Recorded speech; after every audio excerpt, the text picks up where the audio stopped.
All right, I think it's time to get started. We good? Everyone good? All right. Welcome everyone to the February Marketo Engage Champion Office Hours. I'm Enrico De Leon, and I will be serving as your moderator this session.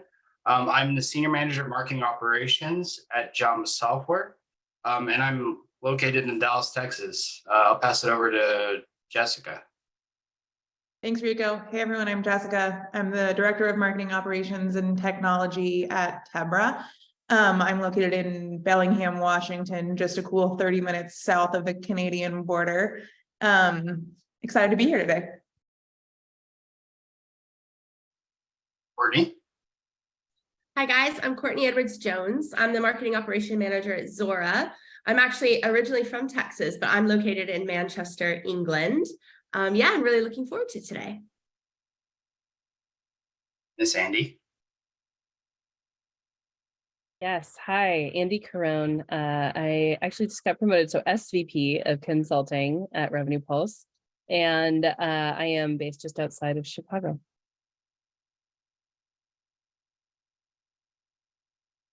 Chris. Hi, I'm Chris Willis. I am the global process owner for sales and marketing operations at Trimble in our digital transformation office. I'm also originally from Texas, and I currently work remote up in Wyoming. All right, let's talk lead scoring best practices. I know that was one of the questions, just an open-ended question. Andy, do you want to chime in? Sure. So lead scoring best practices, do it. I think is probably the first piece I want to put out there. I think the key thing about lead scoring is that it can't be done in a vacuum or a bubble. You need to have an understanding of what qualified leads look like, which is what scoring is intended to identify. And it needs to be done in partnership with sales and your larger organization to identify what has value, what actually drives sales, what actually drives people, or identifies people willing to have sales conversations. So that's on the more strategic side. On the tactical side, usually you want to think about lead scoring from two perspectives. One is engagement, and the other one is from an ICP or demographic side. So if you've identified what your ICP or ideal customer profile is, you want to be grouping or ranking those individuals. I personally find an A through F methodology there is most easy to communicate that with, but you'll know how your organization speaks what their language is. And that can be based on region, if that's important for you. It can be based on title, function, role within the organization, the industry that they're in. There may be personal demographic information about that person's function at the company itself. The only thing that I will layer there is be careful about picking too many data points that you care about, and particularly about picking too many data points that you care about that don't actually have data in those fields to back it up. If you are looking to only sell to Fortune 500 or 1,000 companies, most of those are publicly traded. It's likely you'll get information about their revenue. If they're not, you won't. So you probably don't want to have that be a required field for part of your demographic scoring on that side. On the behavioral scoring, which can also include intent, if you're using some of our beautiful partners and friends out there that provide intent data, you can certainly layer that in. But there are a lot of methodologies out there about scoring to 100 or this or that or whatever. Here's what I'm going to tell you. Over the years, what I've developed for scoring, what I prefer, and there's a champ blog about matrix scoring out there that goes way deeper into this than I will do here. And that is, I like to keep a rolling score. If I know what my velocity is for how long it takes leads to get through to sales or what that journey looks like, then I can keep a score of their engagement for the last 60 days, 90 days, whatever. But instead of having this random, I'm going to just take away an arbitrary 15 points when they haven't clicked on anything for a month or something, If I can say that with recency, their engagement level is this, that's much more helpful for me. So I add the score, and then after the period of time is over, I take that score away, whether it's for opening an email, downloading white paper, the contact us, whatever it is. You just want to make sure that your scoring methodology doesn't have dueling banjos with what's MQLing or qualifying people for sales, where it's like an auto hand raiser sort of scenario. Finally, use your program statuses to drive your scoring methodology. Don't use the standard triggers like opened email, clicked email. There's way too much bot activity out there. It's probably going to be a false scoring method. Use, bot detection methodologies to actually track who's potentially really clicking in your email, and then add score based on their status changing to clicked or engaged even in your email send program if you're going to be scoring. And by engaged, I mean, didn't click anything, clicked the thing, like not just anything, but the thing. Same for the rest of your programs, registered for a webinar, that's a certain number of points, etc. Don't get overzealous on giving people credit for things that you think are important. Test it out, see what actually scores out, and then create a feedback loop to refine your scoring. You should be updating it, evaluating it, looking at it at least every 6 months if you can manage it. And that's not a nice to have, that's a critical thing for your business. Anyone else want to layer anything else in there? I feel like I just shoved a lot out, but. Andy, you just dropped a lot of truth in there, so that was all gold. One thing that I would add is, like, whatever you do with your scoring methodology does need to align with your company's strategy on sales and marketing alignment. So if you're not aligned with your sales development team, with your sales team on what the threshold is there a threshold, how you're prioritizing, matrixing your leads, you're always going to run into difficulties. So like you'll learn there's like 10 different ways to do almost everything in Marketo. There's probably about 100 ways you could like slice and dice lead scoring. Ultimately, what works is going to be what works for your company. So get very dialed in on that first. Awesome, thank y'all. Chris, while you're there, we had a best practice question also. How do you handle lists where you can only email them once? Do you allow them to sync to your CRM or do you exclude them? I would exclude them. So this is kind of a tough question. So I think the example that is being brought up is you may be attending a trade show, you get a list of people who register for that trade show, and you get like one opportunity to email them, invite them to your booth.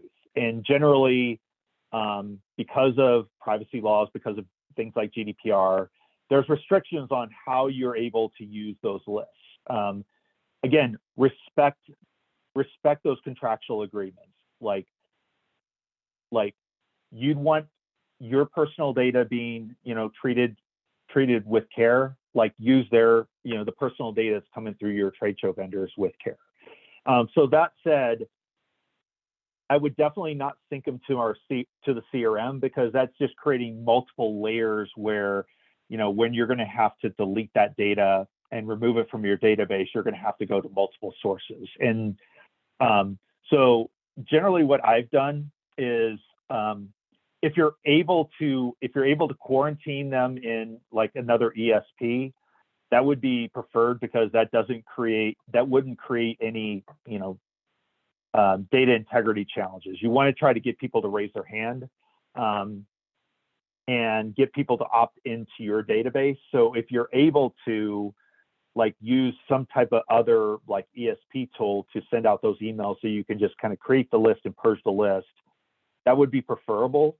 But if you have to use like a Marketo email program or a Marketo program in generally how I've worked it is you take that list of people, make sure that they're not like default opted in, upload them as program members to whatever program that you're going to be sending that email out of. And then Marketo will tell you how many net new names will come out of that. So you'll have a list of acquired by people that will come by default into your import. And based upon, you know, whatever your kind of statute of limitations of how long you're going to keep that list in the database, you can essentially use the acquired by to determine after that period of time which records are going to be purged from that program based upon who didn't engage and who needs to be purged based upon those contractual rules. That's probably the most straightforward way to do it if you're working within Marketo. Open up to the rest, to the others on this group if you've done something slightly different from that. I just want to echo, I really like what Chris said about making sure you keep clear sourcing information about where these folks came from. Making sure that you stamp any people that are being created with a relevant lead source, acquisition program, some other unique identifier, so that when the statute of limitations expires and they can be safely removed from your audience if they haven't further engaged, is really a good approach. The other thing I've usually seen with programs like this is, at least in my experience, there's often a provision for if they engage with said email, they are off quarantine, if you will. And so having a clear process to stamp and mark leads that have engaged with subsequent marketing material that you're promoting, so you can keep them in your database and those don't inadvertently get purged if they're actively engaging with your company or brand. Of course, check the restrictions of whatever your vendor you're working with on those sorts of things, because that's not always the case, but it often is. I also will sort of layer in here too, that if you are loading them into Marketo, oftentimes that can be happening because there's a fear from the marketers that they will lose credit if that engagement or touch point isn't somehow carried forward long term. So think fourth dimensionally about your data. If you're emailing them through a separate ESP, can you tag those with UTM so that if they do come back through the website from that email, that you can then add them as acquired by the event program, and even use the program member custom fields to put a custom date there that aligns with when the event actually happened.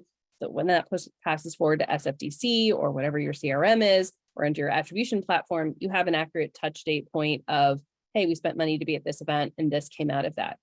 Also, if you're going to be putting it in Marketo, even though it's on the no-fly list, use everything at your disposal. Use AdBridge. Push those into, if you can, if you're in a region where you can, into LinkedIn. Target them with other content. Find other ways of using that list. Don't just be like, well, we get to email them once. Cool, we out. Like, actually leverage the list and think about it from a critical perspective on how it can help grow your business and your brand outside of just like, we get to email them. Great. Yeah, Go ahead. No, I was just going to plus one what Andy said, because that's a great idea about having some kind of plan around what you're going to do with them, as far as not just that email, what outside of it can we build in, because that one touch point of an email is not the best visibility, but having a plan around how you tackle these lists and these contacts in general is a great way to kind of start thinking about your whole wider marketing and campaign plans. So it's just a plus one on that.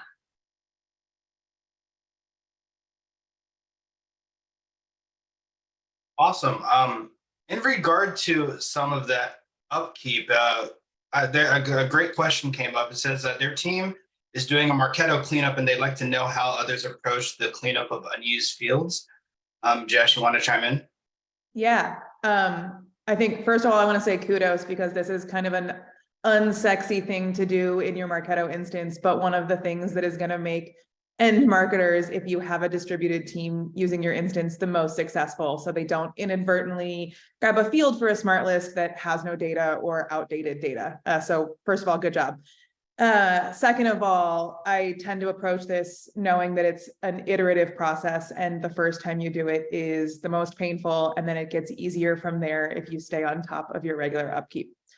More tactically, of course, I export my field list from admin and then put it in some sort of collaborative doc and assign out to various folks on my team if I have them at my disposal.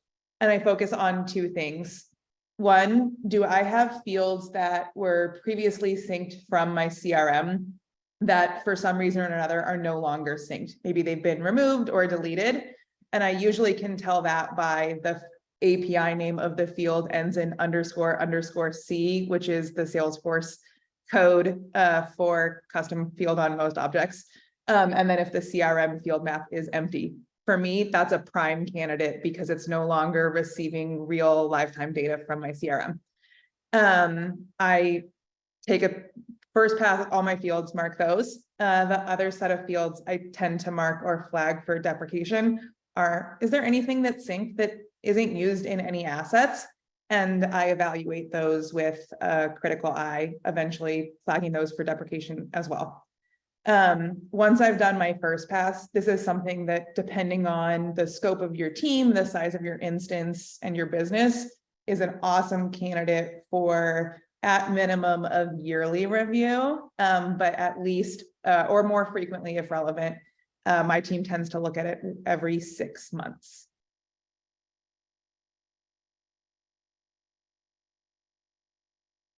Jessica, you brought up the fields that were synced with your CRM that are no longer synced. I would probably also add, part of field cleanup, you want to sync with your CRM admin. And I'm gonna talk about Salesforce because that's what I'm familiar with. Is a lot of your dirty data fields are coming because you haven't set up good field level security with what from Salesforce is being allowed to sync over to Marketo. So getting a really good audit of what Salesforce fields do we actually need to sync versus what is nice to have, or what did we just kind of set up by default? Every Salesforce field sync will tax your database, will tax your database performance. So one thing I would strongly suggest is you get with your Salesforce admin and run through an audit and determine what is that list of fields that you do need to sync, and get them to adjust the field level security so that you're optimizing the performance of your integration with the fields.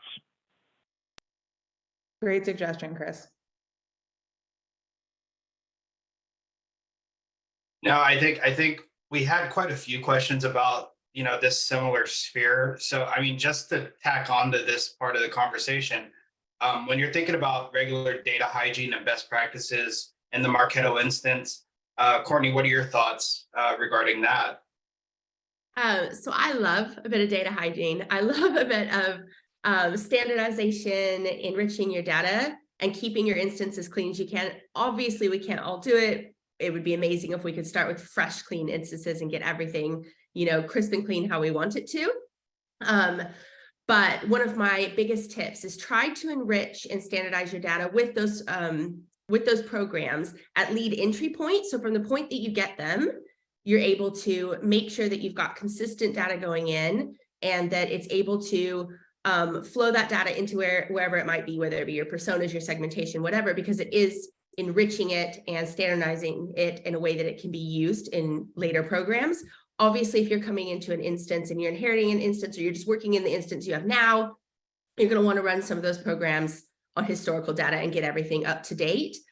But beyond just enriching it and standardizing it, because that's probably a step one to do, is looking beyond that at some of the activity data that you have, being able to suppress your bounces, check for bad data, keep an eye on that, take that out anytime you can and purge it. The same with leads that aren't engaging, keep an eye on those. Why are they not? Are you really monitoring them on valuable engagement metrics? And if you're not, then get rid of them, because there's no point in slowing down your instance with that. And keep, and to Jessica's point as well, to probably everybody's point, keep on top of it regularly. I wouldn't say it's something that you want to set up and then just leave and let it run.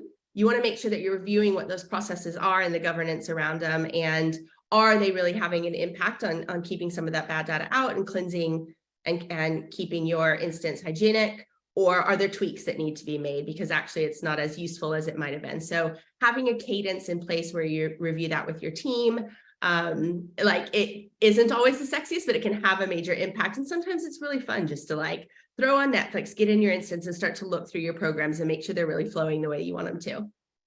How about everybody else? I know there's lots of ideas on it. I want to add something tying to Andy's first answer back on lead scoring.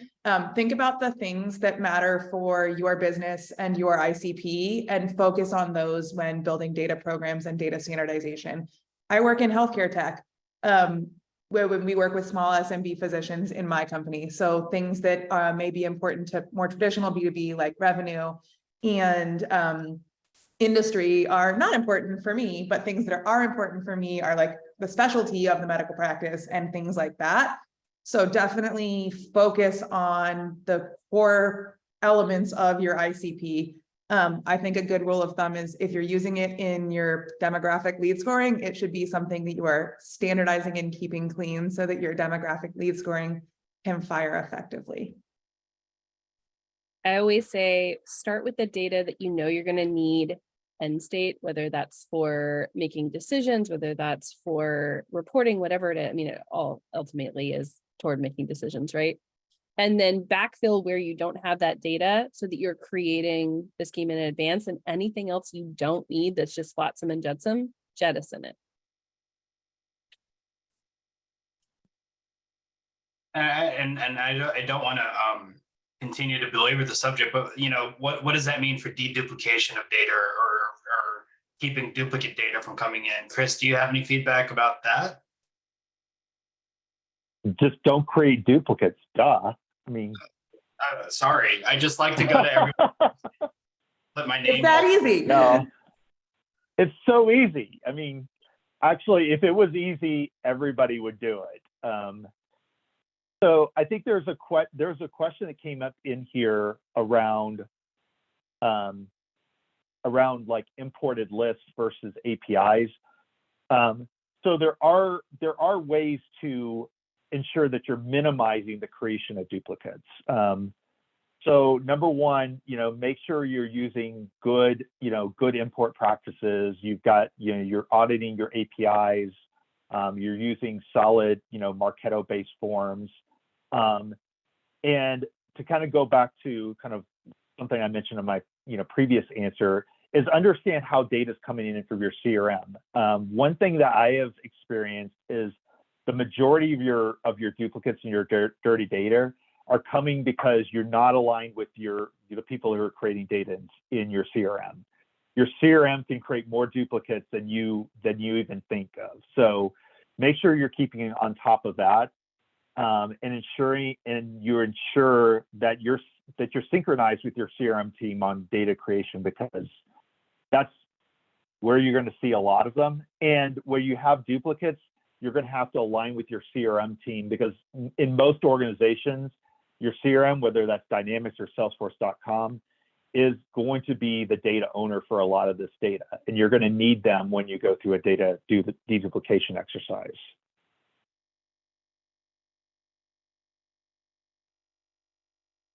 Awesome. I don't know if that was as much of an answer as just a manifesto, but anybody else have anything to add?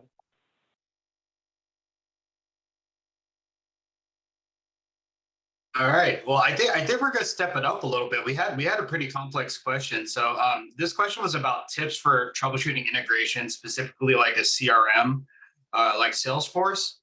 And an additional question, I guess it's a combo question of like recommendations for like webinar software that integrates well with Marketo, or maybe even tips for passing the MCSA. It's a compound question. This person is really passionate about it. Andy, do you have any a response to that? So let's start with the first layer of this onion, which is around SFDC and the beast of that integration, right? There are so many interesting things that can go wrong between that when the admin of Marketo and or Salesforce, or admins, are doing things in those systems that are not mindful of the integrations that exist outside of their own sphere. So a case in point of this is thinking about where data is flowing and how it needs to get into, let's say, Marketo. Is Salesforce the best way to get it in? Can you get it in via a native integration or a custom API? For example, I've seen enrichment tools that were plugged into Salesforce that were touching everybody in the database on a daily basis. And even if they changed 0 data fields, they would change the modified date on the record. And guess what? You had 1 million people all of a sudden trying to funnel their way into Marketo with data updates that didn't actually occur. So if you're thinking critically about how data is flowing, that will help stem the big bleeds. And then if you're having things like your data sync is slow, look critically at the fields that are syncing over. Are there things that don't need to be made visible from Salesforce? Are there things that you don't need to have syncing up to Salesforce that are just Marketo only data points? Those are definitely key points. If you are having things that are delayed in syncing by 2, 3, 5, 10 hours, right? What are your most impactful offenders that could be causing data issues? Are you using the program level sync, or are you trying to sync at the smart campaign level? Are there reasons why you've made that decision? Should you reevaluate that? You can also reach out to Marketo support, and they will send you the top list of the fields that are syncing most frequently. You might find something in there that you're doing something whack in the back end of the system, or the admin from 5 years ago set up as a data correction that runs every hour or something you don't want, that's causing your sync to get backed up with insignificant, non-critical data refreshes that actually at the end of the day don't matter to your business at all, and you can turn it off. So, or something that doesn't need to be visible from Salesforce can also be surfaced there, right? So there's lots of different ways to come at that critically. I think the thing that is most important when you're dealing with a Marketo SFDC sync issue is you need to advocate for yourself, because Salesforce is going to tell you to talk to Marketo, and Marketo is going to tell you to talk to Salesforce, and neither mom or dad is going to tell you yes. So you need to push and push and push and push when you have a critical failure. The other thing I'll tell you right now is if you have a massive API backup with your data flow, you can buy more from Salesforce, or Marketo rather, to get to Salesforce. You can ask for a temporary bulk, like mass increase if you need it, if there's some project that's happening that's going to temporarily push things through. And then also, don't create problems you don't need. If you're turning on lead scoring, you can process people through in batches over time until you go live, instead of trying to push your whole database through at once. Because guess what? You do that, your MQLs are not going to get over to sales. So thinking about things in that way will help you. And if it's really, really broken, then go back to the basics. Make sure that it was set up correctly. Make sure that the correct visibility has been set on the SFDC side for the integration user. Make sure that they haven't set up that integration user to also be the integration user for like 14 other tools, and that's mucking with your processes, right? All of these things are areas you can dig in, source the community, look for other reasons other people have had SFDC integration issues. There's a plethora there to choose from, and more than likely someone's experienced that before and would be perfectly happy if you reached out to them and picked their brain. Anyone else? I want to echo 2 things. One, don't, whatever your Salesforce admin team says, let your sync user be shared. Advocate as hard as you can for an individual sync user for Marketo. It will save you so much troubleshooting headache down the line. Second one is make your Salesforce admin team your friends. Buy them a beer, buy them coffee, buy them lunch, buy them whatever it is they like, and get on their good side. The more you can stay in lockstep with them on as things change in Salesforce, understanding that that has implications for changes in Marketo, the more effective your sync is going to be and the more efficient your sync is going to be. I also encourage you to utilize Trailhead and get as much understanding and experience with Salesforce as you can, because the more you understand how that system works, the more you'll start to understand where potential hiccups can occur, and also be able to speak the native language of your SFDC admin when advocating for the business to solve a problem that's impacting everyone. Okay, Yep. so I love. go ahead. Oh, I was sorry. going to No, I webinar. love all of Chris, the. I want to hear. Yeah, so I totally love all these comments, and I think, as you can tell, we all have a love-hate relationship with Salesforce over here as Marketo champions. I can't emphasize enough how much your Salesforce setup is going to impact how you operate in Marketo. There was a question in the chat that was somewhat related to this from Danielle about like a company names getting overwritten in their Marketo instance.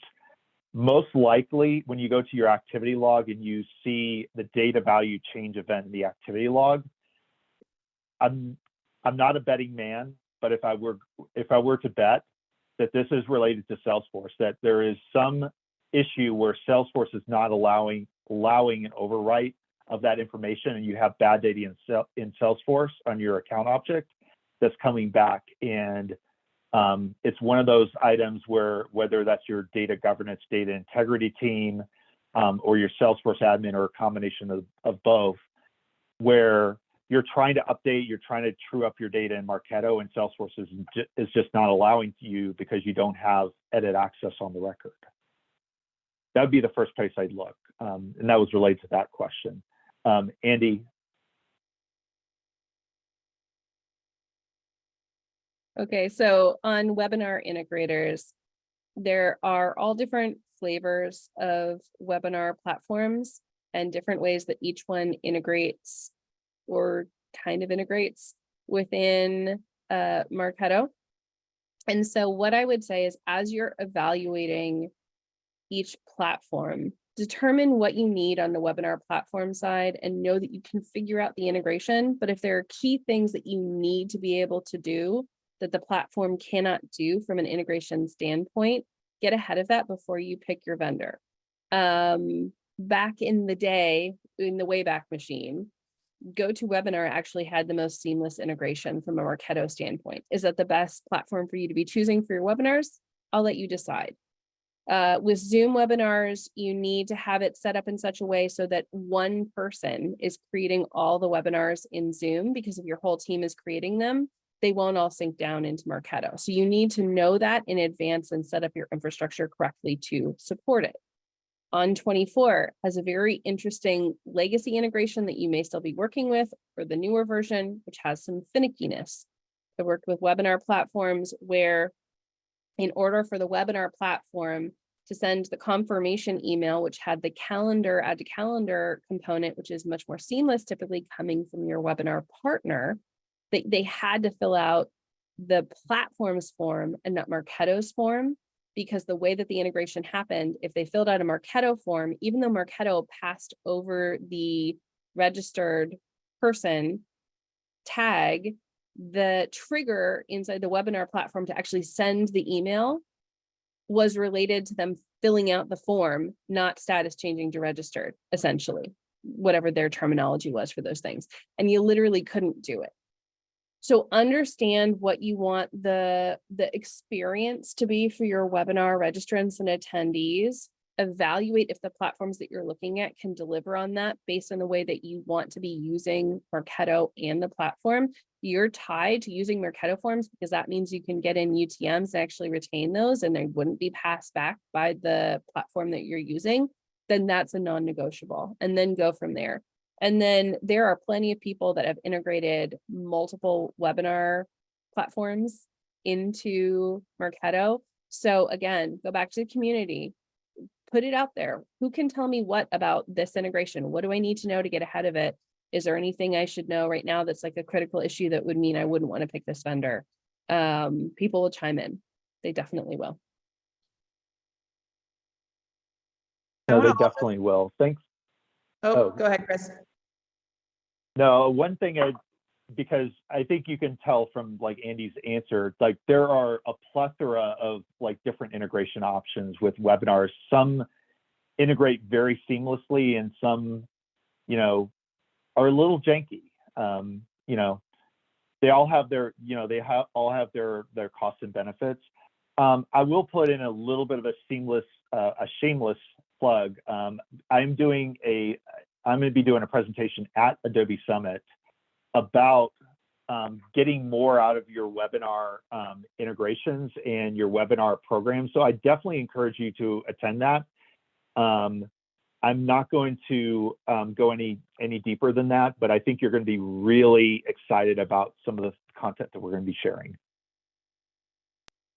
I was gonna say one other thing to consider. I think it's really important to make sure that the Marketo integration is seamless, but all of the webinar providers also have slight nuances in end user experience. GoToWebinar is the one I'm most familiar with, and it requires people to download software. Some of the other ones maybe do and don't have that same functionality. So one way you can really endear yourselves to the marketing managers on your team is to make sure you're also keeping in mind the experience of your prospects and customers who are going to be attending those webinars. The other thing I will plug or say is that I know a lot of webinar provider partners out there tout like integration related to polls and questions passing back into Marketo.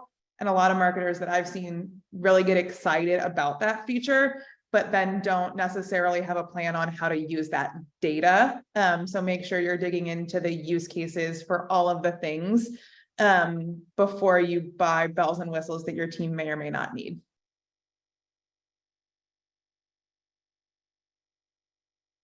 And then I think the third part of that question was about the MCSA, so the architect certification. So I'm going to give you some contrary advice, and I don't know if anyone else on the team is going to go with this. But if you've been in the platform long enough and experienced enough of the different areas and are having the business conversations that an architect would have within your organization, pony up the money and take the test and see how you do. The only way you're really truly going to be prepared for the exam outside of the wonderful study materials and other things that are there is to get in and see if you really know all the stuff they're asking. And I know that that's a big fee to pay to try to take a test that you might not pass. But what happens if you pass it? And you've been stressing for months or years about, like, am I ready to take it? You won't know until you find out. Well, there's your hot take for the call. I love that. I mean, and we had quite a few questions about, like certifications at all levels. And so one interesting question at least that I saw that was, it's been about four or more years since this person has used Marketo, and they're trying to set up a brand new instance and looking for, advice and best practices, and sort of comboed into like other best tips and tricks for becoming a Marketo admin. I think that sort of all comes together, especially when you're just getting back into it. Courtny, do you have any advice for that? Yeah, definitely. One of the first places I was going to say is plug into the community. Definitely. Like, join your local mug. There's lots of virtual mugs. Ask questions there. I bring that up to say, one of the first times I got plugged into the community is when I wanted to learn more about how to get certified. So it kind of brought me in to say, like, okay, what do I do next after I've been in and I've been using Marketo? And whether it's you've been using Marketo and you've been in like campaign ops, you've been creating things, and maybe you're not using it at like that admin level, or you're not, setting everything up, or whether you're ready to look at more. Get certified. And like Andy said, like, go and take it. I would never say study for the test. That's not really going to get you there. Don't try to go out and only look at the study guide. You definitely want to get in and start playing with it. If you have a sandbox, get in and look at features that you maybe haven't had access to before.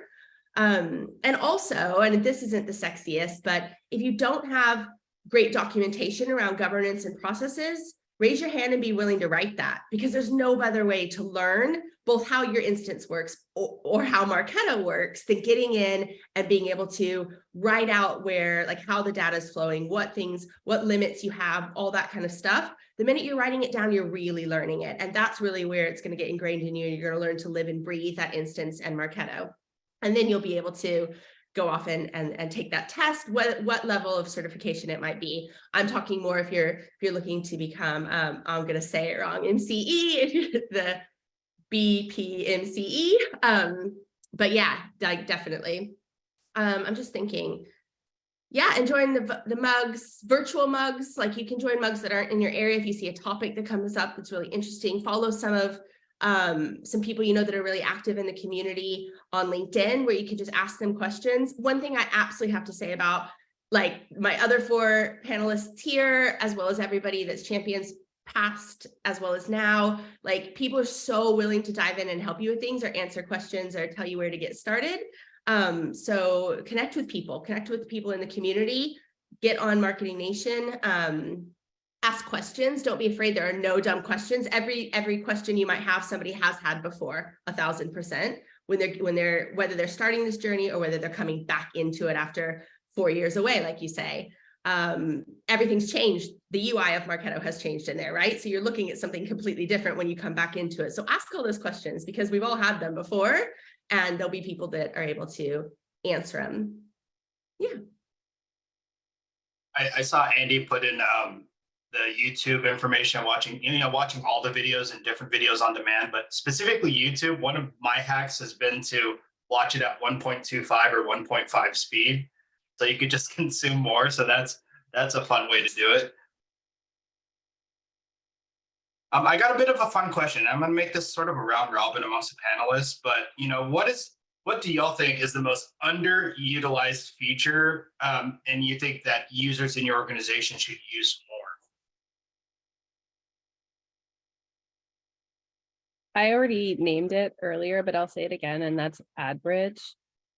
The capability to take a database that's focused on tracking inbound and emailing people and pivot that into a net that can capture attention where people are by connecting the dots with the database that you have, potentially using it as a wake the dead methodology, et cetera, or a 2 or 3-pronged approach to other strategies that you're already utilizing, I think is really powerful.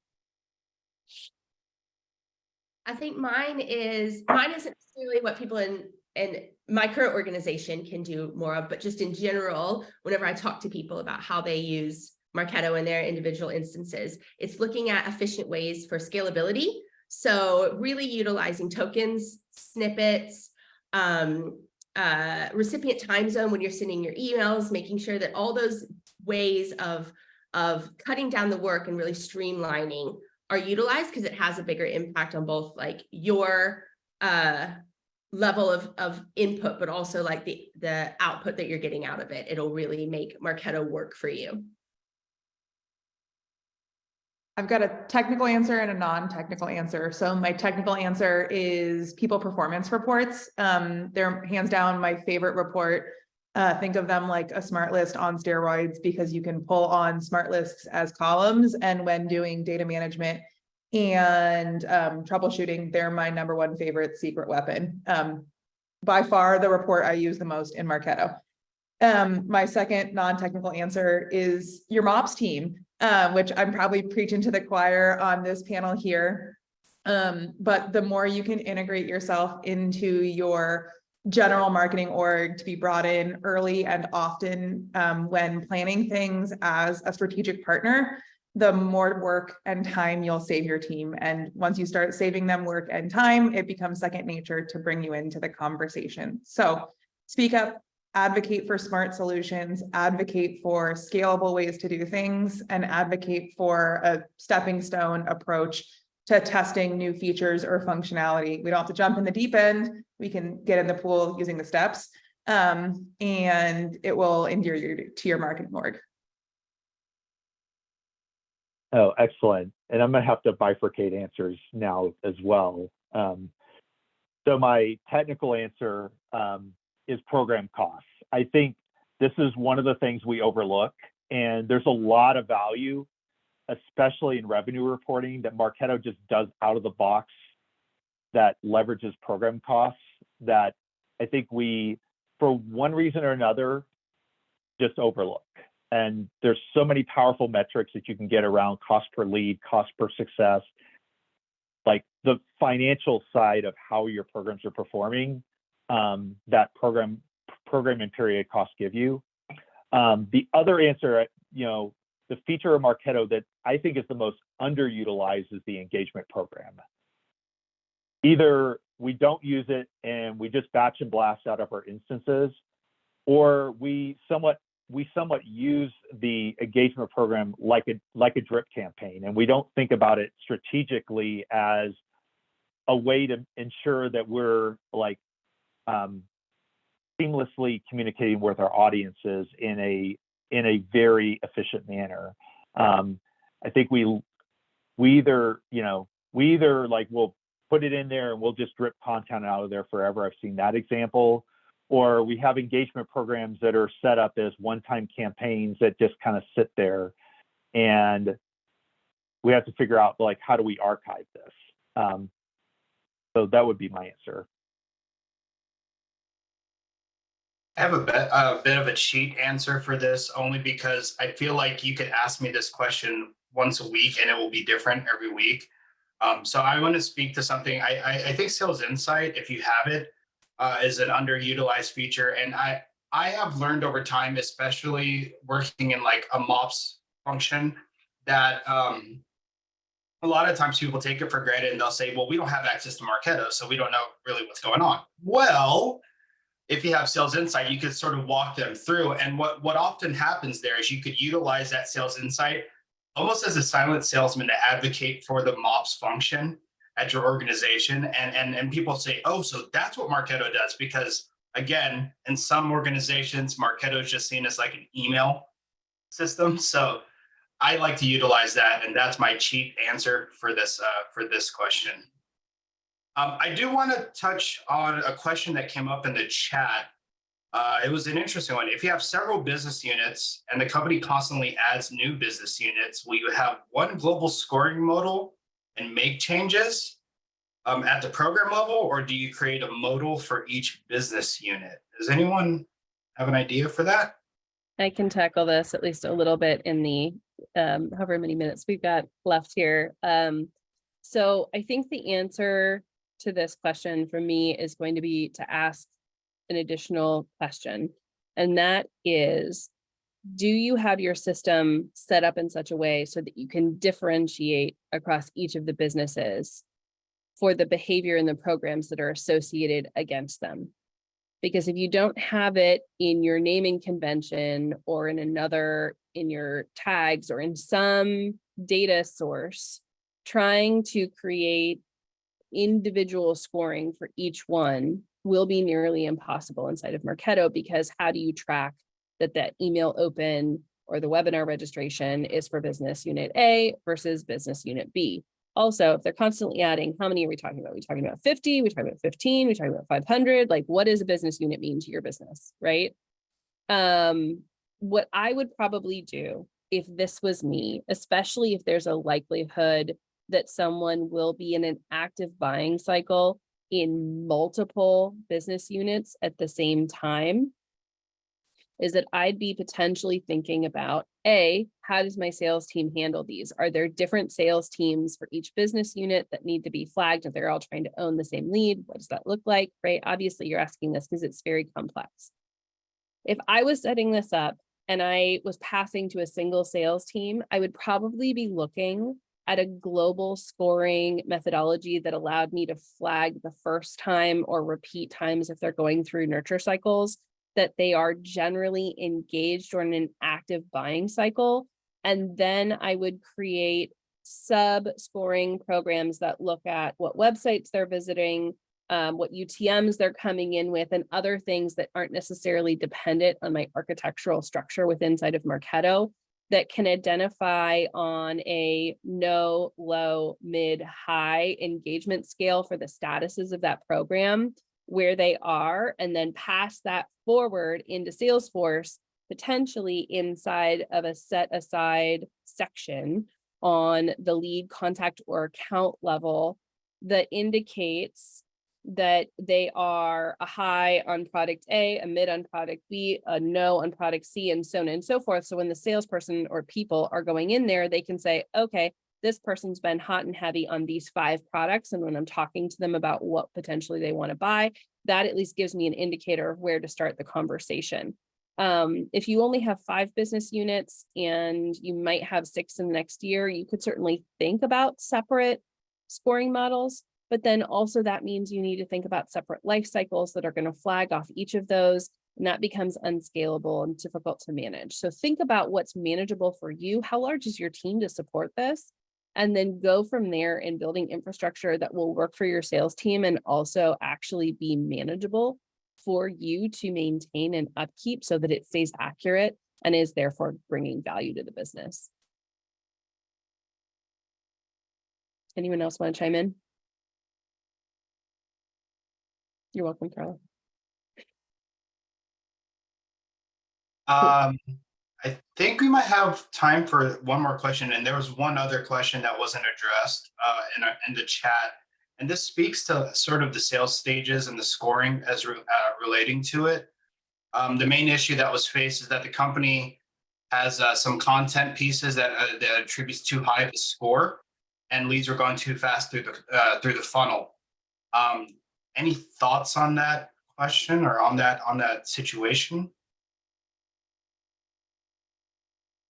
I definitely have usually taken some approach like this. If you have stages in your buying life cycle that are before MQL, you need some sort of trigger to move them through those stages. And typically equating score thresholds to those various stages is a really scalable and effective way of doing that. I think the sub question looking at that is I'm seeing that there with this specific person, they are getting feedback that a certain score threshold is too high. And I think this speaks to ongoing optimization. What you initially determined as a high intent behavior and gave it an equally high intent score, upon looking at your data may not actually be a high intent behavior. Sales wants all the leads. A lot of sales orgs want all the leads. And then in getting them, will be vocal about them not being good quality. So regular optimization and adjusting of score values is a great way to take sales feedback into account. I will say, I had a sales leader I worked with at one point say, is it a volume issue or a volume issue? Which translates to, is it happening a lot, or are salespeople just being particularly loud about it?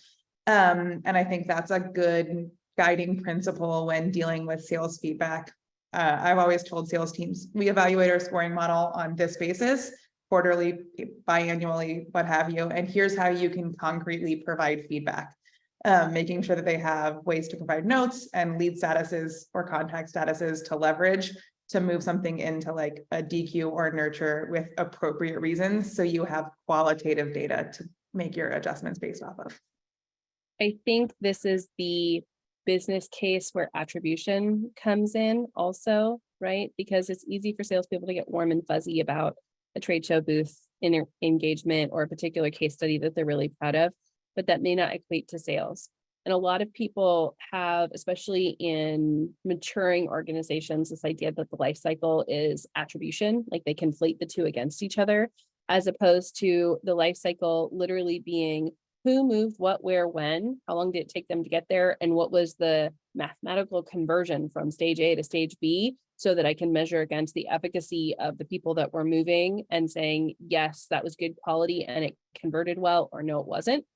But the what got them there part of that, it is and should completely be a separate overlay of attribution, where you're looking at the value that each individual piece of content, or at a higher level, the tactics that you're employing, the efficacy of those in ultimately yielding pipeline and revenue, and then making decisions critically, not on the warm and fuzzy and what feels good or what people like, but on what's actually helping people to convert.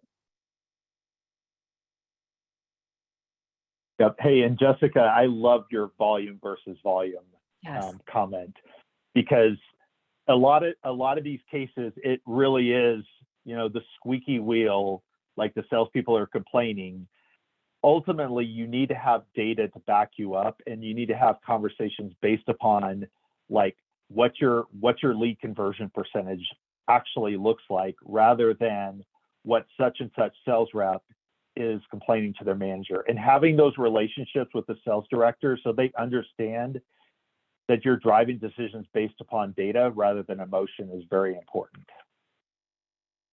It's one of my favorite phrases, and I've used it many, many times since I heard it the first time. I will continue to say, I think telling sales, here's how we evaluate, and here's how you can qualitatively provide me feedback, whether that's statuses, DQ reasons, et cetera, is really, really helpful. And those relationships you mentioned, Chris, will go a long way in having sales leadership on helping advocate for that with the sales reps on their team. And with that, I think we're at the end of this session.